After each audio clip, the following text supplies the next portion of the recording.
Au nom du Père et du Fils et du Saint-Esprit. Amen. Que la paix et la joie du Christ ressuscité soient toujours avec nous tous. Mes chers frères et sœurs en Jésus-Christ, nous continuons la lecture de la Bible. Nous sommes toujours dans le livre de la Genèse. Nous sommes dans le chapitre 31. Mais on va commencer par le chapitre 30, verset 43. C'est le dernier verset qui fait aussi le chapitre, ou bien qui fait le titre de ce chapitre 31. Que le Seigneur Jésus nous bénisse, mes chers frères et sœurs en Jésus-Christ. Je suis Marie-Louise Omomalalongo avec vous.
Fuite de Jacob. Cet homme regorgea de biens. Il y posséda de nouveaux troupeaux, des servantes et des serviteurs, des chameaux et des ânes. Il apprit que les fils de Laban, disait Jacob, s'est emparé de tout ce qui appartenait à notre père. Et c'est eux, dépend de notre Père, qu'il s'est donné toute cette opulence. Jacob observa le visage de Laban et vit que leur relation n'était plus celle des jours précédents. Le Seigneur dit à Jacob, « Retourne au pays de tes pères et de ta famille, je serai avec toi. » Jacob fit appeler Rachel et Léa au champ qu'il était avec le bétail. Il leur dit, « Je vois que le visage de notre Père n'est plus envers moi comme précédemment, mais le Seigneur, le Dieu de mon Père, a été avec moi. Vous savez, vous, que j'ai servi votre Père de toutes mes forces. Votre Père s'est joué de moi, il a changé 10 fois mes gages, mais Dieu ne l'a pas laissé me nuire. Quand il y déclarait, tu auras pour salaire les bêtes mouchetées, toute la bétail produisait des mouchetés. Et quand il y déclarait, tu auras pour salaire les rayés, tout le bétail produisait des rayés. Dieu a enlevé à votre Père son troupeau et me l'a donné. Or, au temps où les bêtes s'accouplaient, je levai les yeux et je vis en songe des bouts rayés, mouchetés et bigarrés qui couvraient les bêtes. L'ange de Dieu me dit en songe, Jacob, me voici. Et j'ai répondu. Il reprit, lève les yeux et regardez tous ces bouts rayés, mouchetés et bigarrés qui couvrent les bêtes, car j'ai vu ce qui Laban te fait. Je suis le Dieu pour lequel à Bethel tu as une stèle et tu m'y as fait un vœu. Maintenant, lève-toi, quitte ce pays et retourne au pays de ta famille. Rachel et Léa lui firent cette réponse. Avons-nous encore une part et un héritage dans la maison de notre Père? Ne nous a-t-il pas considérés comme des étrangers, puisqu'il nous a vendus et qu'il a même mangé notre argent? Aussi toute la fortune que Dieu a enlevée à notre Père est-elle à nous et à nos fils. Fais maintenant tout ce que Dieu t'a dit. Jacob se leva et amena ses fils et ses femmes sur le chameau. Il amena tout son cheptel et tous les biens qu'il avait acquis, le cheptel étant l'acquisition qu'il avait faite en plaine d'Aram, pour revenir chez son père Isaac au pays de Canaan. Laban était allé tondre son bétail quand Rachel déroba les idoles qui étaient à son père. Jacob trompa la vigilance de Laban, l'araméen, et se gardant de le prévenir de fuir. Il s'enfuit avec ce qui lui appartenait. Il se leva, il passa le fleuve et se dirigea vers les monts de Galade. Le troisième jour, on informa Laban que Jacob s'était enfui. Il prit avec lui ses frères. Il les poursuivit pendant 7 jours de marche et le rejoignit au mont de Galade. Accord entre Laban et Jacob. Dieu vint trouver de nuit en songe Laban l'araméen et lui dit: garde-toi de rien dire à Jacob, ou en bien ou en mal. Laban rattrapa Jacob qui avait planté sa tente dans la montagne. Laban avec ses frères fit de même sur les montagnes de Galade. Laban dit à Jacob: qu'as-tu fait? Tu as trompé ma vigilance et tu as emmené mes filles comme des captives de guerre. Pourquoi as-tu caché ta fille et m'as-tu loué au lieu de me prévenir? Je t'aurais laissé partir dans la joie et les chants, les tambourins et la lyre. Tu ne m'as pas laissé embrasser mes fils et mes filles. Là, tu as agi sottement et il est en mon pouvoir de vous faire du mal. Mais le Dieu de vos pères m'a dit la nuit dernière: garde-toi de rien dire à Jacob, ou bien ou en mal.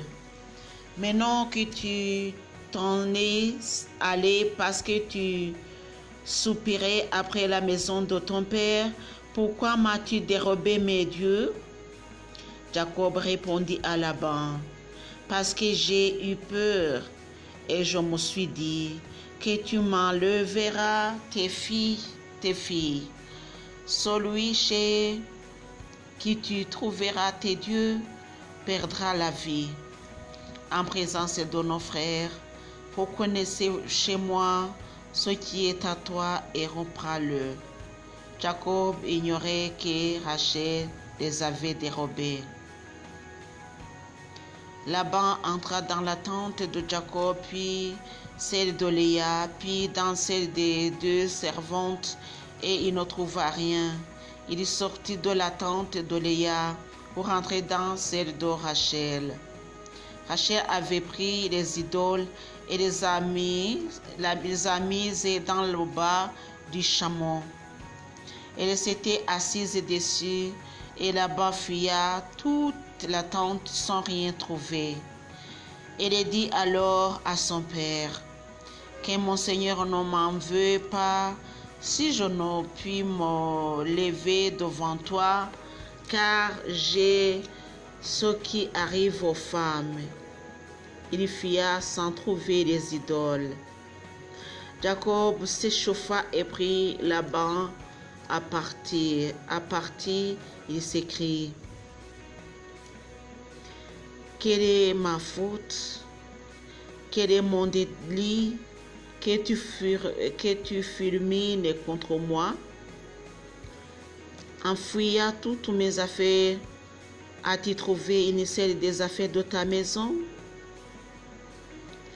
Produis-la en présence de mes frères et de tes frères, et qu'ils décident entre nous deux. Cela 20 ans que je suis avec toi, et jamais tes brebis ni tes chèvres n'ont avorté. Je n'ai pas mangé les béliers de ton bétail. La bête est lacérée, je ne te la rapporterai pas. Je ne te la rapportai pas. J'en supportais la perte. La bête qu'on avait volée, de jour comme de nuit, tu me l'as réclamée. J'ai été dévoré le jour par la chaleur, la nuit par le froid, et le sommeil a fui mes yeux. Cela fait 20 ans que je suis dans ta maison. Je t'ai servi 14 ans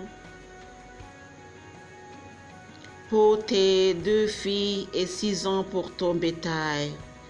10 fois tu as changé mes gages.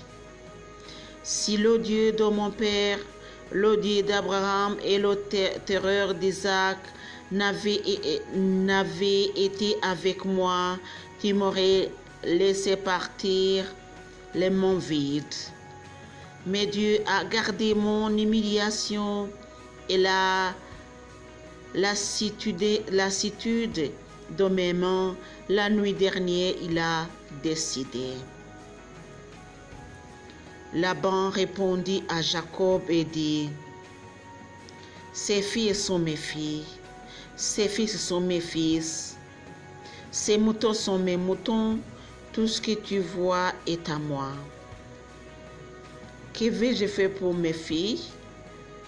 Pour elles aujourd'hui ou pour les filles qui les ont enfantées?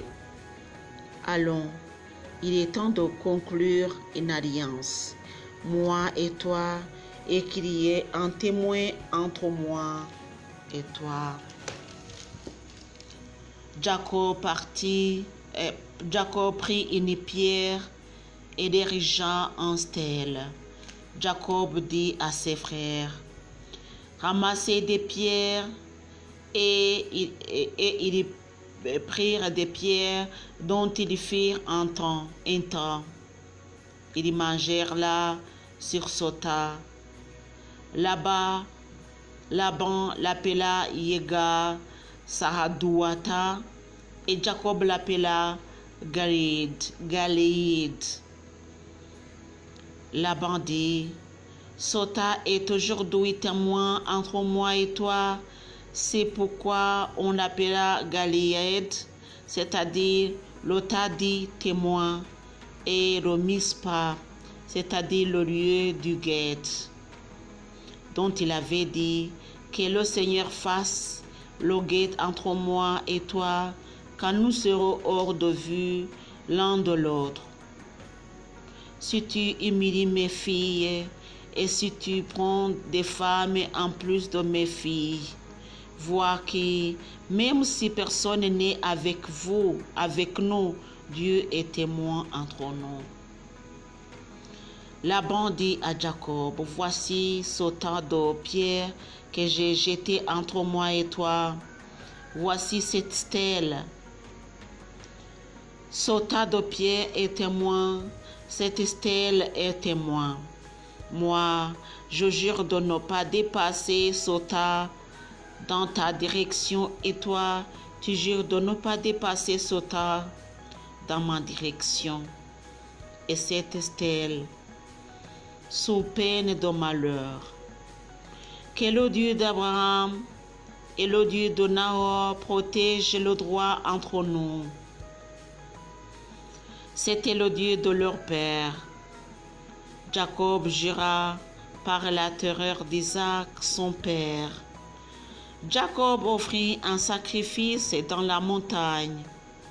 Il invita ses frères au repas. Ils mangèrent le repas et passèrent la nuit dans la montagne. Laban se leva de beau matin. Il embrassa ses fils et ses filles. Il les bénit et retourna chez lui. Telle est la parole de Dieu. Mes chers frères et sœurs en Jésus-Christ, j'espère que ça nous aide, j'espère que nous sommes ensemble dans la lecture. Je ne fais que lire et vous allez méditer vous aussi. Que le Seigneur Jésus vous bénisse. Au nom du Père et du Fils et du Saint-Esprit. Amen.